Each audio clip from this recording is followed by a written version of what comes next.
Green Arrow is back in Seattle for a new story arc called Emerald Outlaw. But after Oliver Queen was presumed dead, his city turned downright ugly. We've got writer Ben Percy here to fill us in on how Oliver executes a resurrection in issue number 12. Ben, can you tell us what's happening in Green Arrow? Green Arrow returns to Seattle in pretty rough shape. His identity as Oliver Queen has been erased. His home has been destroyed.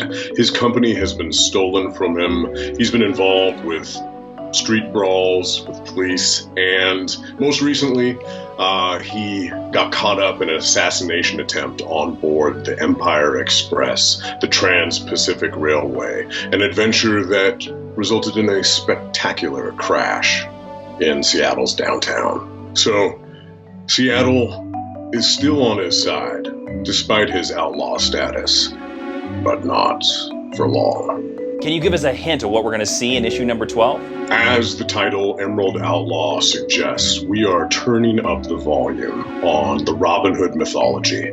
So we've got a character named Victoria Much, named after Much the Miller, who is setting off an investigative series with Coma 2 News called Who is the Emerald Archer?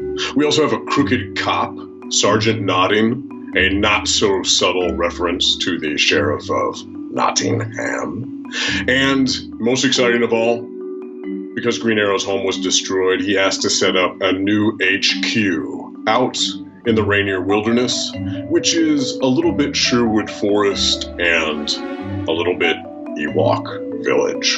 Tell me a little bit about the new bad guys that are posing as Green Arrow. Cyrus Broderick, the CFO of Queen Industries and Ollie's one-time mentor, destroyed Oliver Queen. And now he's out to do the same to Green Arrow. And he has enlisted in this mission a fan favorite rogue who will remain a mystery for now, known only as the Arrow Killer. So, who is this man who hunts with an arrow? Tune in and find out. Can you tell us a little bit about Cyrus Broderick and what are his plans for taking down the Green Arrow? There's a 3-part takedown at work here.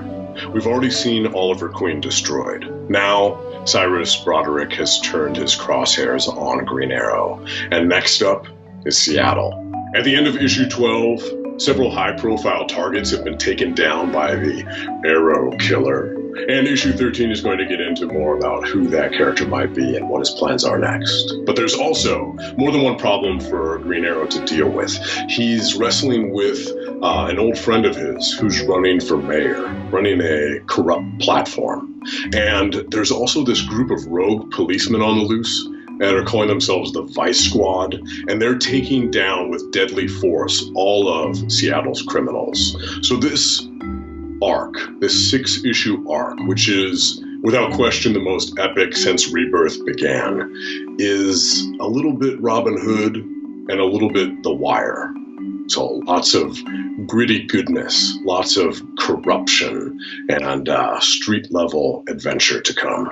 That's what's in store for Green Arrow, so go pick up a copy of issue number 12 today, and also make sure you check out Dick Grayson Nightwing's return to my favorite DC city, Bloodhaven, in this week's issue, Nightwing number 10.